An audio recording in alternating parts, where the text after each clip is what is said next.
1840 the jail shut down because Vernon Gate had already opened in 1829. And this was insufficient of its use. It was outgrowing the population of how many Vernon Gate could actually hold. It could hold 400 prisoners. This was designed to hold 21 prisoners, and at any one time we had 70 to 100. So the jailer used it as his franchise, so he could actually earn more money with the amount of people he could actually keep in the cells. Right? So you've been in the cells this evening. You've been in a couple of former cells. A holding cell, which is the smallest one. A debtor's cell, which you'd actually bring your trade to pay off your debt. It's not like a debtor's house, where you actually moved out of your house and your family moved into the complex, where you could come in and out. You had to stay here. Condemned prisoners, they were condemned to death or for transportation. Alright? We did all of them here. We transported people, we executed people, and we even kept people with debts, whether they paid their debt off or they died here. Alright? If you didn't do anything here with your debt, you'd be left aside, given very rationable food. And if you died, tough, you know what I mean? There was another place for somebody else to actually take your shoes. Alright? It was very ruthless in here. Prisoners did walk around with their implements on. As you've seen on the doors, they are all original. They're carved names on them, various things on. Somebody's already mentioned about sailors. That door there actually has an anchor and a mermaid on the front of it. At the back of it has a Christmas tree on it. The condemned door has a bird on it. The debtor's door has a name on it. J. Taylor from Measham for a £10 debt, 1807. 4 years to pay £10 off. That's how realistic it was. Alright. Condemned prisoners, you could be in here for a couple of days or a week, near enough.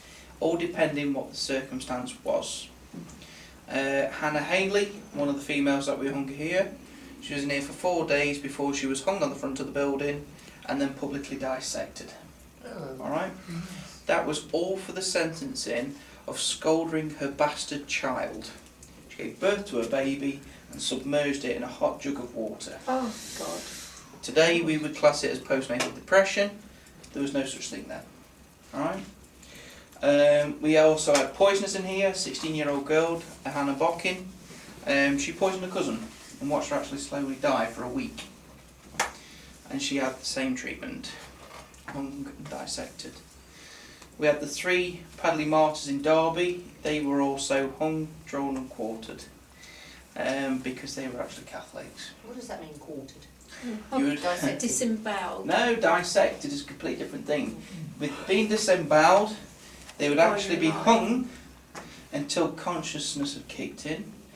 You would have your privy parts cut off and shown to the audience, and it would be chucked onto a fire or a brazier. And then you would be disemboweled from the top of your neck, down your stomach and across. Or your entrails would be taken out and burnt one by one. And the executioner would keep you alive until he actually removed your heart. If he didn't keep you alive, he wasn't very good at his job. And then your head would be chopped off and you'd be chopped into quarters. Oh, that's where it comes hung, drawn and quartered. Correct. So what we actually did, to warn people of Derby, we actually tied their body together and chucked it over the roof of the church, Catholic church, and told them this would happen to them if they carried on. So that's what happened to the Padley martyrs. Pentridge men, they were hung and beheaded. It's the last armed revolution in Great Britain of 1817. And we actually had the graciousness of the Prince Regent to give us a hanging and a beheading. So 2 black-handled axes and 2 black-handled knives, the same pattern as the Tower of London, was made.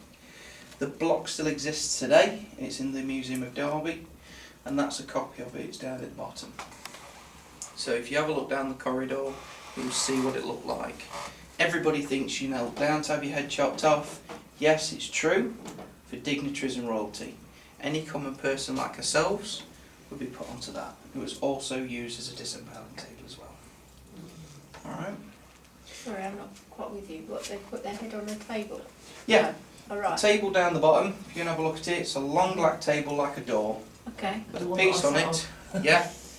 And your head would be put upon it and your head would be chopped off. But that's a copy of this one. That is the copy of the original. The original still exists with graffiti all over it.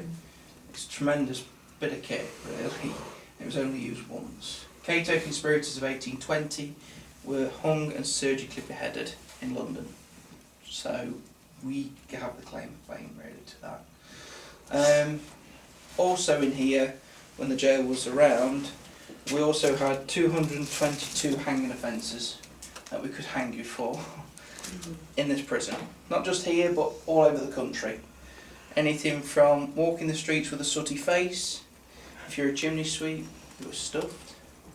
Hanging for attempted murder, attempted rape, anything. Impersonated Chelsea pensioner, forging the ace of spades because there was a tax on it.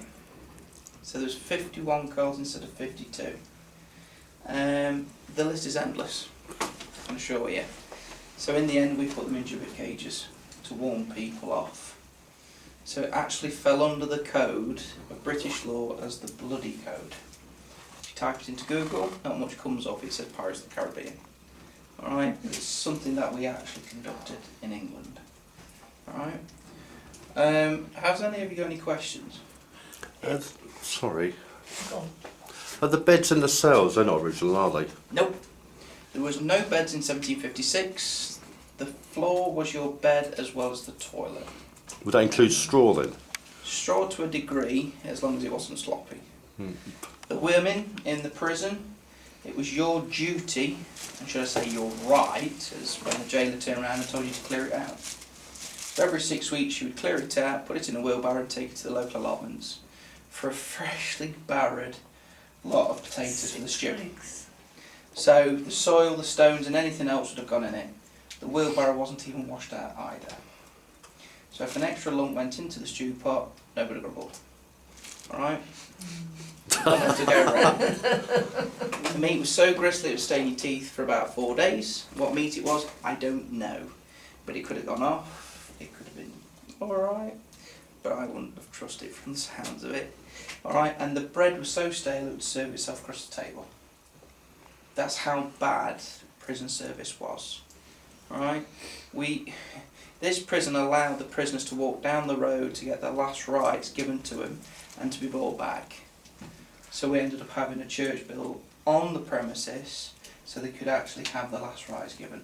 The church is gone now. Church is still here. It's next door. St Walburg's Church, where they actually went, where Dr. Samuel Johnson got married, is still there. It's out the back here, you can see it. It's just there, next to the old washroom. They ended up building things to stop them from being seen in the public eye. A washroom. So they actually asked them to have a bath, but it was down to their discretion to do it. When they got to Vernon Gate, they had to have a bath. They had to be de-liced, de-fleed, powdered and everything. So they couldn't bring anything else in. So, you got a question? Would, like you said, you had Catholic people in here. Would the Catholic, the priests come in and give them the last rites here, or would they have to go over? No, they'd have come in. In here you would have had quite a few people coming in and out. Local reporters would have come in to take your story, for the items that are on the wall are called broadsheets or penny dreadfuls. Your last rites would have given you on the day of your execution, or you could have actually have asked them to come in. So it all depends on what the crime was. Sometimes they try to limit you as much as possible. And that's how bad prison service was. Jailer would actually cut your rights completely. Any other questions? Okay.